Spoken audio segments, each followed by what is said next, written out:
تذكر يوما كنت تعانق دمعة الفكر تناجي الله في صبر وترجو رحمة.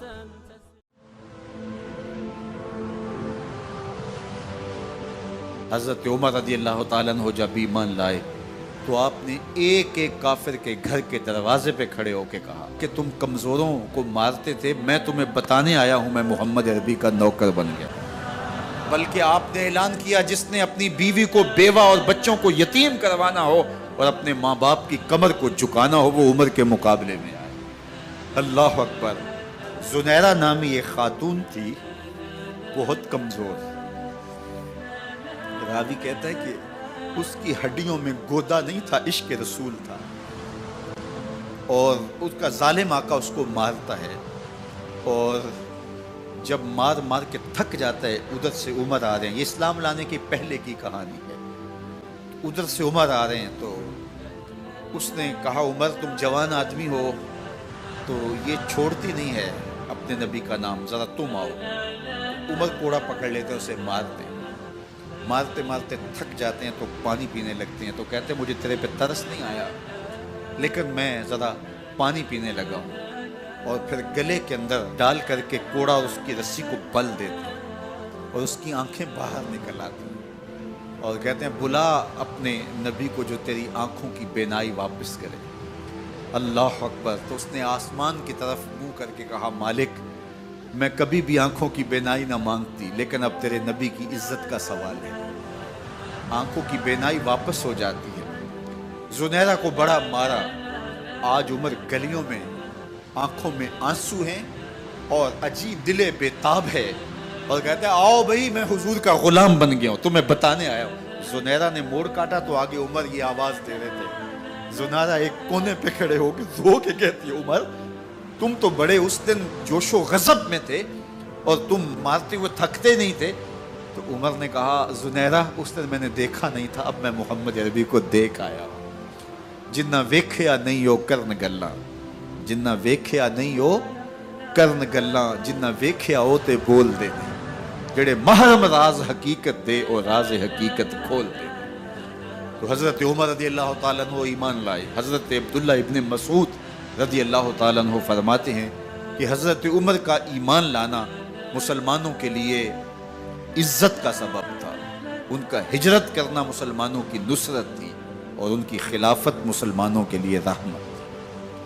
حضرت عمر رضی اللہ تعالیٰ عنہ وہ ہیں کہ میرے حضور نے فرمایا لوگوں جب نیک لوگوں کا ذکر کرو تو میرے عمر کا تذکرہ ضرور کیا کرو۔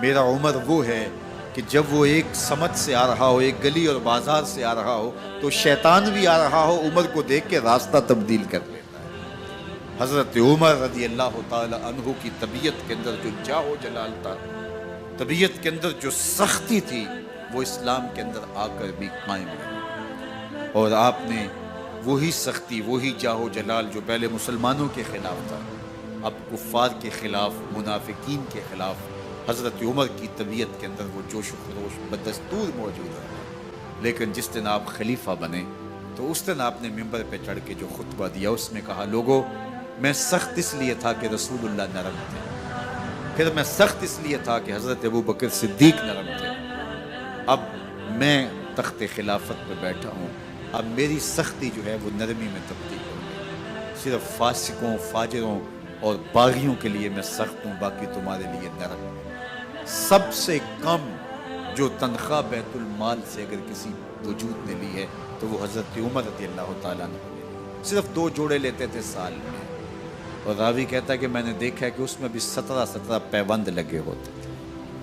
حضرت عمر رضی اللہ تعالیٰ عنہ کا طرز زندگی، آپ کا انداز معاشرت اور آپ کا انداز خلافت، ہر لمحہ آپ کی زندگی کا اٹھا کے دیکھیے کتنی مرتبہ قرآن حضرت عمر کی رائے کے مطابق نازل ہے۔ اللہ تعالیٰ جل شانہ نے ان کو صاحب الہام بنایا تھا۔ ہر امت میں کوئی صاحب الہام ہوتا ہے، حضور کی امت کا صاحب الہام حضرت عمر رضی اللہ تعالیٰ، اور آقا کریم نے انہیں اپنا وزیر قرار دیا۔ فرمایا میرے 2 وزیر آسمانوں میں ہیں، 2 وزیر زمینوں میں ہیں۔ آسمانوں کے وزیر جبرائیل اور میکائیل ہیں اور زمین کے وزیر ابو بکر اور عمر ہیں۔ رضی اللہ تعالی عنہما۔ ایک دن حضرت عمر بیٹھ کے رو رہے تھے، تو کسی نے کہا حضرت رو کیوں رہے ہیں؟ فرمایا کہ میں اس لیے رو رہا ہوں کہ فلاں پل سے بکریاں گزری ہیں، تو پل کے اندر شکستگی تھی، ٹوٹا ہوا تھا پل درمیان میں، اس میں ایک بکری کی ٹانگ ٹوٹ گئی ہے، تو میں ڈرتا ہوں کہ میرا رب یہ نہ پوچھے کہ عمر تو نے پل صحیح تعمیر نہیں کروائے تھے کہ ایک بکری کی ٹانگ کیوں ٹوٹی ہے۔ یہ ہیں حضرت عمر رضی اللہ تعالی عنہ۔ اللہ اکبر۔ تو اللہ تعالیٰ جل شانہ نے حضرت سیدنا عمر بن خطاب رضی اللہ تعالیٰ عنہ سے جو کام لیا، مختصر دور خلافت کے اندر 10 سال 6 ماہ 4 دن آپ نے خلافت فرمائی ہے، لیکن کہاں سے چلے اور یہاں مکران تک، بلوچستان کا حصہ ہے، یہاں تک آپ کے سلطنت کی حدود وسیع، ادھر آرمینیا تک جا پہنچے، حمص فتح کیا، قادسیہ، یرموک۔ آپ ذرا دیکھیے کہ کہاں تک آپ کی فوجوں کے گھوڑے دوڑتے رہے، اور اللہ تعالیٰ جل شانہ نے ان کو جو توانائی، عدل و انصاف کی قوت عطا فرمائی۔ اللہ اکبر۔ جب زمین پہ عدل کیا ہو تو زمین بھی حکم مانتی ہے، اور حضرت عمر وہ تھے جن کا حکم ہوائیں بھی مانتی تھی، زمین بھی مانتی تھی، جن کا حکم جو ہے وہ آگ بھی تسلیم کرتی تھی اور دریا بھی ان کا حکم مانا کرتے تھے۔ مصر کے اندر یہ رسمیں بد جاری تھی کہ سال کے بعد ایک دوشیزہ کو زیورات پہنا کے اچھے لباس میں ملبوس کر کے دریا کی بھیڑ چڑھایا جاتا، اس کی قربانی دی جاتی، اس کا خون بہتا تو دریا چلتا۔ جب مسلمانوں نے مصر فتح کیا تو گورنر نے لکھا کہ اسلام تو اس طرح کی رسوم کی اجازت نہیں دیتا، لیکن خشک سالی ہے، لوگوں کی فصلیں ویران پڑی ہے، تو حضرت کیا کیا جائے؟ تو حضرت عمر رضی اللہ تعالیٰ عنہ کاغذ کے ٹکڑے پہ لکھتے ہیں بسم اللہ الرحمن الرحیم، مصر کے نیل کی جانب عمر کا خط لکھتے ہیں، اے نیل اگر تو اللہ کے حکم سے چلا کرتا ہے تو چل، ورنہ ہمیں تیرے چلنے کی کوئی حاجت نہیں ہے۔ اور قاصد کو کہا یہ خط لے جاؤ اور جا کے دریائے نیل میں پھینک دو۔ قاصد جا کے خط دریائے نیل میں پھینک دیتا ہے، پانی آتا ہے، ایسا دریائے نیل چلا 14 صدیاں ہوئی ہیں آج تک کبھی بند ہی نہیں ہوا۔ دریا حکم مانتے، آگ نکلتی ہے، لوگ حضرت عمر رضی اللہ تعالی عنہ کے پاس آئے، حضرت لاوا پھوٹا ہے، آگ نکل رہی ہے اور مدینے کی طرف بڑھ رہی ہے، اب کیا کیا جائے؟ فائر بریگیڈ تو زمانے میں تھی نہیں۔ عمر نے اپنی قمیض اتاری، جس قمیض پہ 17 پیوند لگے ہوئے تھے چمڑے کے، کہا یہ قمیض لے جاؤ، جدھر آگ بڑھ رہی ہے آگے ڈھالنا، آگ پیچھے بھاگ جائے گی۔ زلزلہ آتا ہے تو زمین پہ درہ مارتے ہیں، زمین رک جا، کیا عمر نے تیری چھاتی پہ عدل نہیں کیا ہے؟ تو یہ عمر ہیں رضی اللہ تعالی عنہ کہ جن کے انصاف کی وجہ سے، جن کے عدل کی وجہ سے اللہ تعالیٰ کی رحمات، اس کی برکات کا نزول ہوتا تھا، اور اللہ تعالیٰ نے مسلمانوں کو وہ آبرو مند حکومت دی۔ کائنات کی تاریخ کے اندر ایسی حکومت آپ نے نہیں دیکھی ہوگی جو حضرت عمر نے حکومت کی ہے۔ اللہ اکبر۔ فرمایا فرات کے کنارے پہ ایک کتا بھی پیاسا مر گیا تو اس کا حساب بھی عمر سے ہوگا۔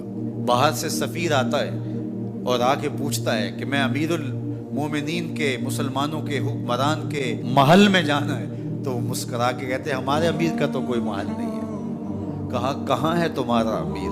کہا مسجد نبوی میں ہوگا یا بیت المال کی اونٹوں کی دیکھ بھال میں لگا ہوگا۔ وہ جب گئے تو مسجد میں نہیں ہے، اللہ اکبر، وہاں گئے تو وہاں بھی نہیں ہے۔ پھر کیا دیکھتے ہیں کہ عمر رضی اللہ تعالی عنہ جنت البقیع کے پاس ایک درخت کے نیچے اینٹ کا سرانہ رکھ کے سوئے ہوئے، تو اس نے کہا عمر تو نے عدل کیا ہے، تجھے کچی اینٹ پہ بھی نیند آ گئی، ہمارے حکمرانوں نے انصاف نہیں کیا، اور وہ بند اور محفوظ کمروں کے اندر بھی سکون اور چین کی نہیں سو سکتے۔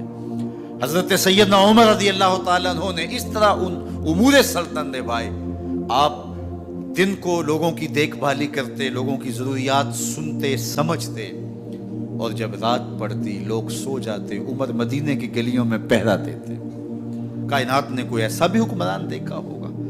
اللہ اکبر۔ وہ مجاہد جو مختلف محاذات پہ گئے ہوئے ہوتے، ان کے گھروں کی دیکھ بھالی کرتے، ان کی ضروریات کا خیال رکھتے، ان کی آبرو کا پہرا دیتے۔ راتوں کی تنہائیوں کے اندر حضرت عمر اٹھتے اور جا کے گشت کرتے، چکر لگاتے، دیکھتے کوئی آنکھ پر نم نہ ہو، مفلسی کا کسی گھر میں ماتم نہ ہو۔